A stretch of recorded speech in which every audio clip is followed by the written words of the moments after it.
I don't think championship needs to be mentioned in the Los Angeles Lakers. I'm worried about them getting past the first round.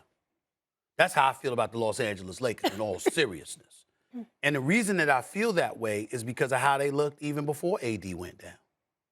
They were like 16 and 14 before AD went down, okay? And they were having problems defensively. And AD and LeBron obviously signed off on Russell Westbrook being there as well. I'm not faulting Russell Westbrook the way other people are. He gives 100%. He never cheats you with effort. He is what he is. I'm going to tell you what I fault Russell Westbrook about. I fault him about three things. I fault him about his perimeter shooting, which is virtually non-existent in my mind. He's not a shooter. Leading the league in turnovers. Yep. And forgetting who the hell he is. And what I mean by that is, forget about what people say you can't do. Do what you know you can do. When he was player of the month in 2020 and he averaged 27 for the season against the Houston Rockets, he came on strong over the last several months because he attacked the basket with vigor and he forced you to deal with him. He ain't worried about what you were talking about he couldn't do. He attacked, okay? He was in attack mode and attacking that basket. I think that's what he needs to get back to. And outside of that, here's what I would address to you about Frank Vogel. First of all, as it pertains to AD, people walk around. I'm appalled at his 17% shooting from three-point range. He's completely lost his perimeter shot. But he's still averaging 24 and 10. AD is AD. This brother's big time. Now, he might not be a top 5 player in the world right now, but the brother big time, and people talking about him like he's some scrub. AD ain't no damn scrub. AD is very formidable. And LeBron is playing like an MVP candidate. It's just that the Lakers have been so sporadic, we can't consider him for MVP because obviously he has some leadership responsibilities as well, and people are looking at it from that perspective as well. But numbers-wise, LeBron is right there.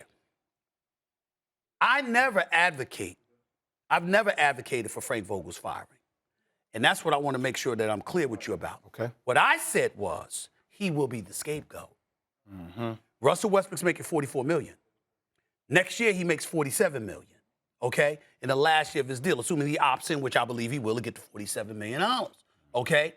So LeBron ain't going nowhere. AD ain't going nowhere.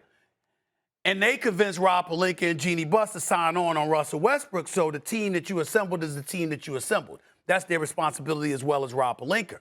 Rob Pelinka ain't going to fire himself. I don't think Jeannie's going to let go of him. And when Magic Johnson is tweeting that there's no excuse for this, and I'm saying it's cold because it's time for a change, the one thing that I am critical of Frank Vogel about, and I'm not saying he deserves to be fired, I'm saying you wasn't the first choice. That was Ty Lue. You wasn't the second choice. That was Monty Williams. You wasn't the third choice, which was Jason Kidd. It's just that they couldn't hire Jason Kidd, they felt, because of off-court transgressions from years earlier, which should have never been the issue with hiring Jason Kidd.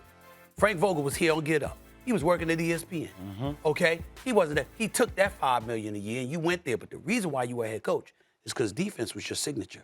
You cannot be Frank Vogel and have a team 18th in defensive efficiency, 27th in points allowed. You cannot have Can we that. get to the real crux of the problem? You see, when LeBron James was with Miami, who was Pat Riley. leading LeBron James? Pat Riley. Okay. ND Wade. With the exception of Cleveland, where Kyrie made an incredible shot down the stretch, right? I still give him a lot of credit. I think what happens with LeBron is that people acquiesce to what he wants so much. And I'm not saying that LeBron can't make incredible decisions. Sure. But there's nobody saying, no, this is going to be the way that we're going to do that. Right. And I think culturally, that's what happens with the Lakers right now. 1,000% correct. That's their problem. 1,000% correct. But still in all, you've been around long enough to know what I'm saying is right. Even if it's not Frank Vogel's fault, you know we're going to take the fall. But that's my problem, though, Stephen A. I agree.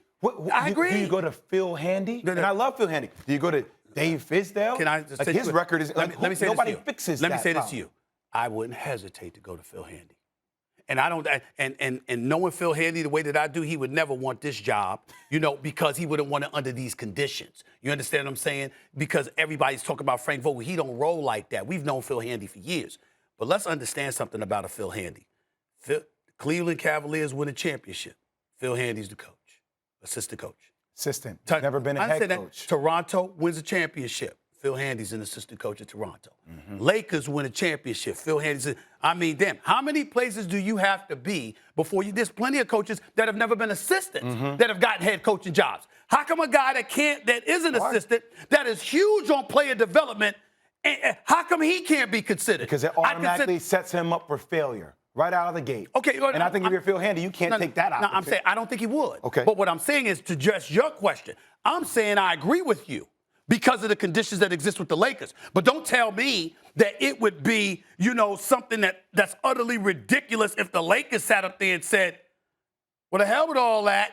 We're looking at him over a Fizdale or somebody else. Because at some point in time, you got to be like a Pittsburgh Steeler. Mike Tomlin was a coordinator. You got to give somebody a chance. And there's something about them that can galvanize people to maximize their potential. I think Phil Handy's that kind of guy. That's how much I believe in him. I'll say this to you. If I were the Knicks, and of course I wouldn't, there's a Tom Thibodeau. There's a Tom Thibodeau. But would I hire somebody like that? Yes. Would I hire Mark Jackson? Yes. I mean, I would do that. Mark Jackson was never an assistant. Mark Jackson goes to Golden State, and he built the foundation that Steve Kerr piggybacked off of, and Steve Kerr took it to another level and deserves credit. But there's nothing wrong with taking that chance. Understand. There's nothing wrong with that. I just don't think Phil Handy would want that situation, nor will he fix some of the immediate issues. Right. The question is happening. It was trending last night on Twitter, and it made me think, damn it. Okay. It really made me think. Okay. Now, I know Russ was already there, but do you try to go back and get a guy like John Wall? Maybe see if you can get a guy like Eric Gordon with John Wall. No. Another perimeter shooter and a defender. John Wall got mad love and respect for him. John Wall hasn't played in a couple of years. I understand that. And he's not a shooter.